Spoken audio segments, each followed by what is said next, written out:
Ada 3 jenis orang yang Sang Buddha pilah-pilah. Ya, dihafal ya, 3 jenis orang ini ya.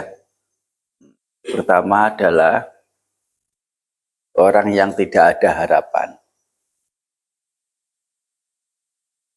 Kedua, orang yang ada harapan. 3, orang yang tidak berharap. Bisa membedakan? Saya? Pertama apa? Orang yang tidak ada harapan. 2, orang yang ada harapan. 3, orang yang tidak berharap. Nah, 2 pertama, orang yang tidak ada harapan dan orang yang ada harapan, mestinya gampang ya untuk dipahami ya. Misalnya, kalau anak yang sudah lulus kelas 5 SD, setelah belajar di tingkat atau kelas 6 dengan baik, ada harapan untuk lulus ujian kelas 6 tidak?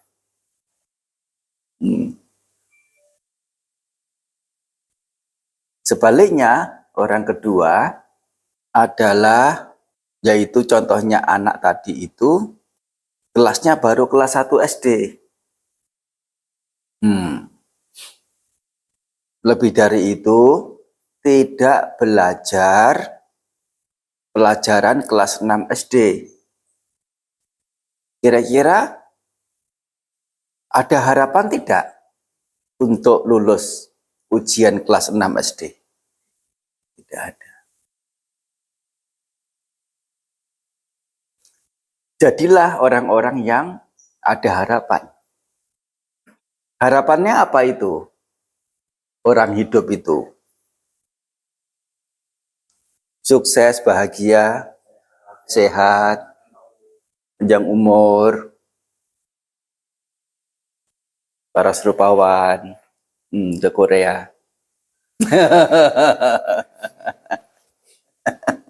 Sekarang tidak hanya Korea ya, banyak tempat.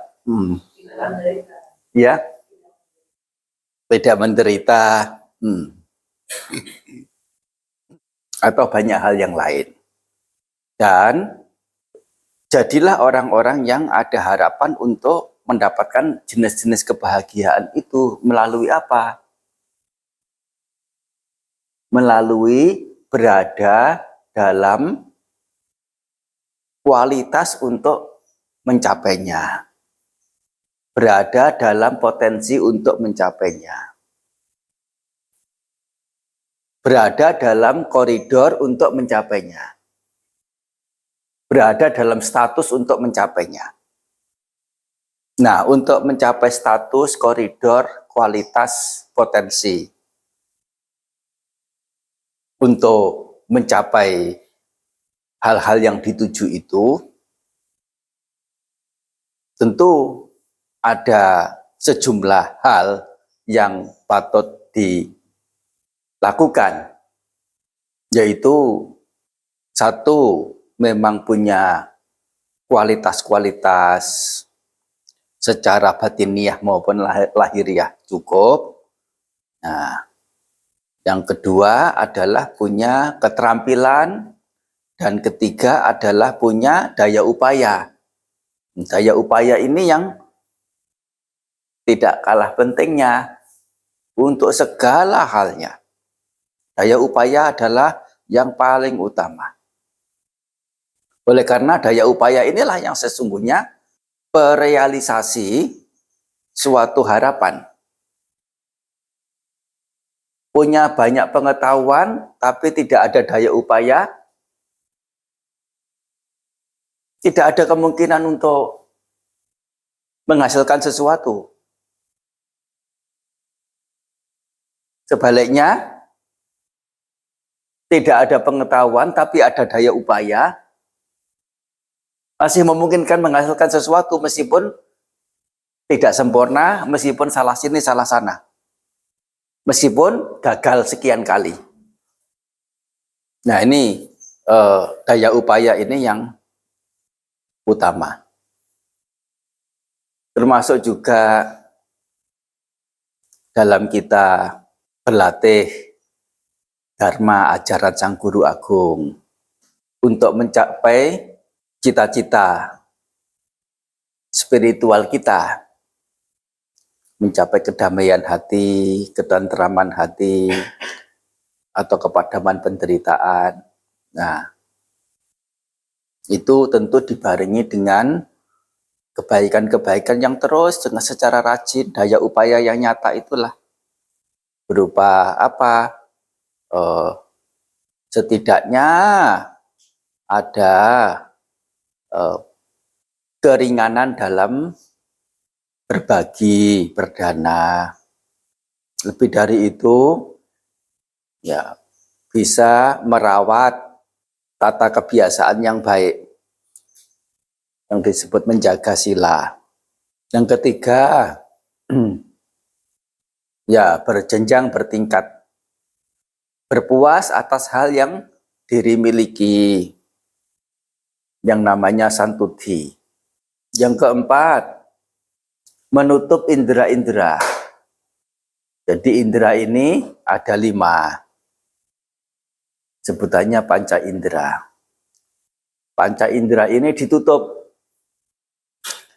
Tetapi istilah menutup ini bukan berarti kalau indera penglihat, matanya ditutup begini, nah, tidak begitu. Tetapi maksud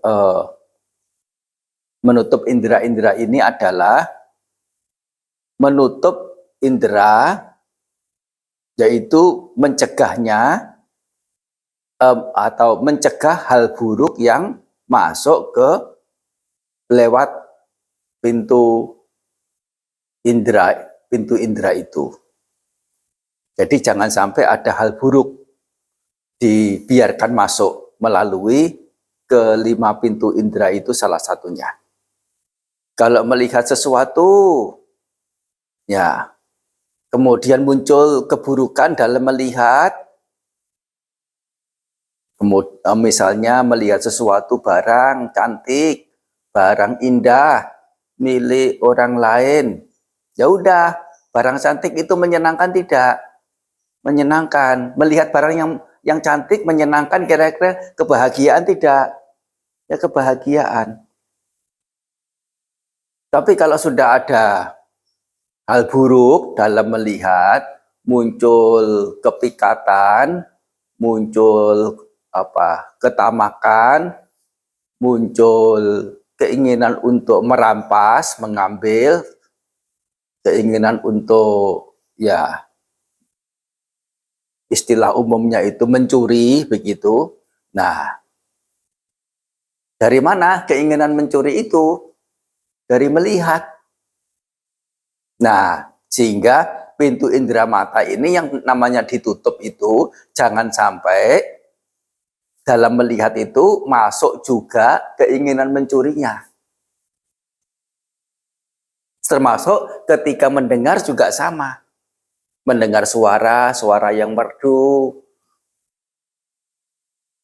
mencium bau yang ya menyenangkan, yang harum, termasuk mengetahui hal-hal apapun yang ya masuk lewat pintu indera yang lainnya. Yaitu namanya menutup pintu indera. Berikutnya yang kelima adalah memunculkan nilai-nilai luhur untuk mencegah munculnya hal-hal yang bersifat buruk. Kalau tadi itu menutup saja, tapi kalau ini sengaja memunculkan nilai luhur. Nilai luhur ini seperti apa? Nilai luhur ini seperti misalnya cinta kasih, ya, Salah satunya ya, cinta kasih. Atau mungkin renungan tentang penyakit, bahwa setiap tubuh, tidak peduli tubuh siapa, pasti ada sakit, ada penyakit. Yang ada penyakit itu bukan hanya tubuhnya orang miskin. Yang ada penyakit itu bukan tubuhnya orang tua, orang yang sudah tua. Yang ada penyakit itu bukan tubuhnya orang yang apa? Orang yang jahat, orang yang baik, orang yang mulia, orang yang luhur, ya. Orang yang suci tubuhnya juga ada penyakit. Nah, keberadaan penyakit. Jadi namanya memunculkan nilai-nilai luhur.